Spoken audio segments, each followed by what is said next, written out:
Morning fog still clung to the cobblestone streets of Velinocity. One woman was already walking faster than usual, not late, not rushed. Something else drove her steps. For the first time in a long while, she felt like someone out there might know something about her.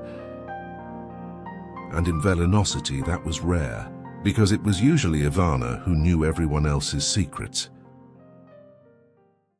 In Velinocity, everyone knew Ivana, not loudly, not warmly, but carefully. She had a talent for listening without seeming interested. At the bakery, she noticed unfinished sentences. At the tailor's shop, she remembered careless complaints. At church gatherings, she stood quietly nearby while others filled silence with words they later wished they had kept. Ivana rarely repeated secrets directly. That was what made her dangerous. She simply held them. And people knew she held them. One cold morning, she stopped outside the old orphanage at the edge of town. From across the street, she watched the mayor's daughter, Eliska Novak, step through the gates. The young woman glanced around nervously, before embracing the caretaker inside. Then came the envelope, small, folded carefully. Passed quickly between hands, Ivana stayed still beneath the fog. Her eyes narrowed slightly. Something about the exchange felt hidden, and hidden things always pulled her closer. Less than an hour later, Ivana sat inside the orphanage beside the fire stove. Across from her, Marta, the caretaker, twisted her apron nervously. Ivana asked almost nothing. That was her method. A pause here, a soft nod there. Enough silence for other people to betray themselves. Finally, Marta spoke too much. Eliska, she admitted quietly, was not the mayor's real daughter. She had been left at the orphanage as a baby. Only a few people in town knew the truth. Marta covered her mouth the moment the words escaped. But it was already too late. Ivana leaned back slowly. No gasp, no smile.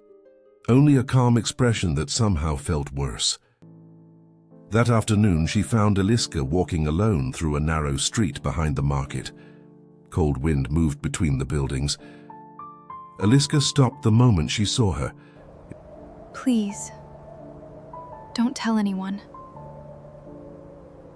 Ivana's gaze drifted toward the golden brooch pinned to Eliska's coat.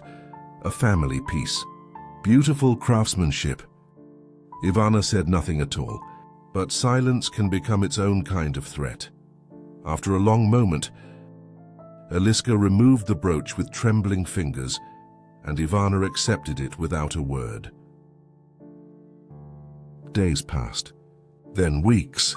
The pattern became familiar. A quiet conversation near the fountain, a frightened glance, a secret uncovered by accident, or pulled loose through careful listening. And afterward, another gift appeared in Ivana's possession, a silver bracelet from the baker's wife, a pearl necklace from a merchant's sister, a pair of earrings from a schoolteacher, who had written letters she did not want her husband to discover. Ivana never shouted, never demanded. That was what unsettled people most. Fear worked harder when it spoke softly. Soon, townspeople lowered their voices whenever she entered a room. Conversations ended when she approached. Doors closed more quickly. To Ivana, the sudden, frightened quiet of a room didn't feel like isolation. It felt like a throne. Each new possession felt like proof that she held power over people who once ignored her.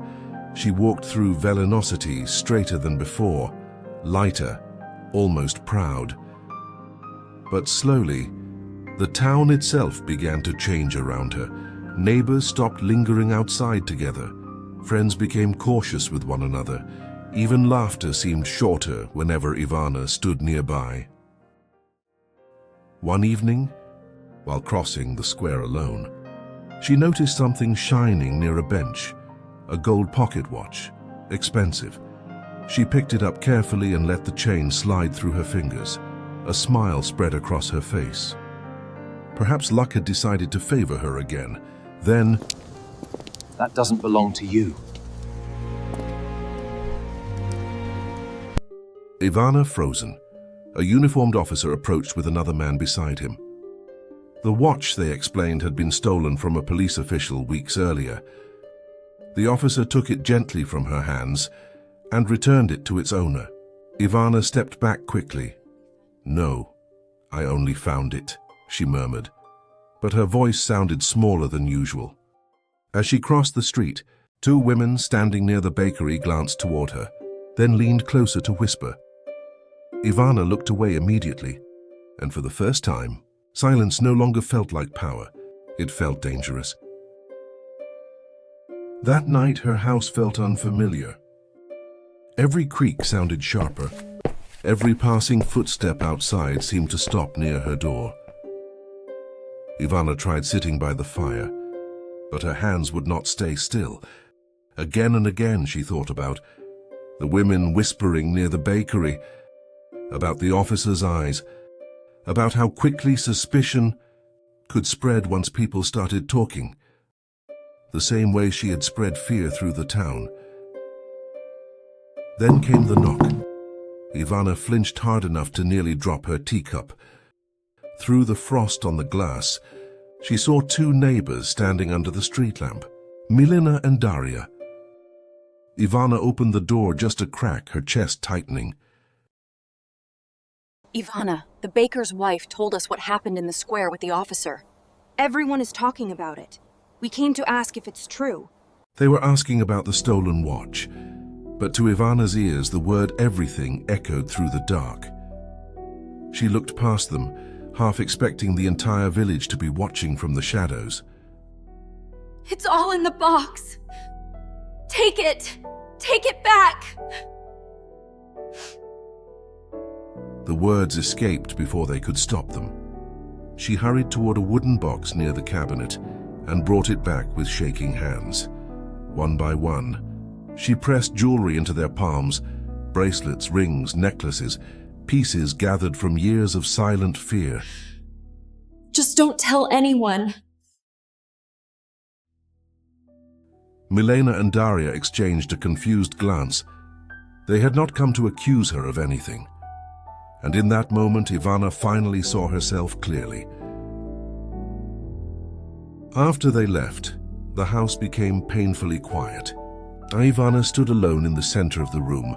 The box was empty now, but instead of relief, she felt hollow. She sat near the dying fire and stared at her trembling hands. For years, she had believed secrets gave her strength, but tonight she understood the truth. She had spent so long watching others fear exposure, that she no longer knew how to live without fear herself. Morning arrived softly through the windows. Velinocity looked the same outside. The same narrow streets, the same chimneys breathing smoke into the cold air. But something inside her had shifted during the night. Ivana opened a drawer and removed the golden brooch.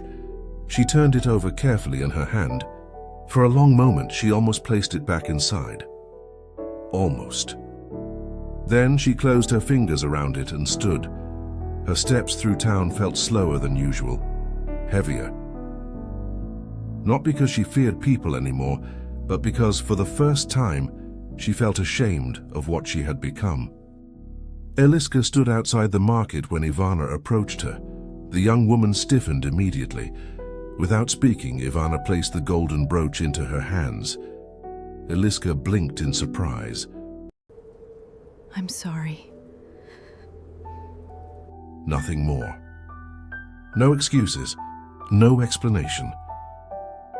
Later that afternoon, a silver bracelet appeared outside the baker's home. The next morning, a necklace was left beside another door, then earrings, then rings.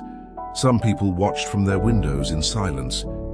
Others said nothing at all, but slowly, the tension around Ivana began to loosen, not completely. Some wounds take longer to heal. Still, for the first time in many years, she walked through town without searching for secrets to carry home. Winter settled quietly over Velinocity.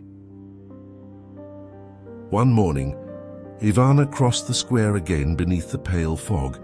People still noticed her, but now some nodded gently instead of looking away. Near the bakery, two women paused their conversation as she passed. Ivana glanced toward them briefly, then kept walking. No curiosity, no hunger to know more.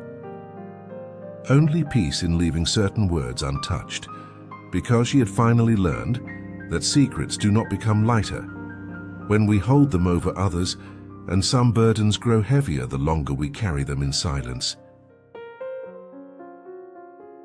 Ivana's story ends here, but perhaps quietly, it asks something of us too.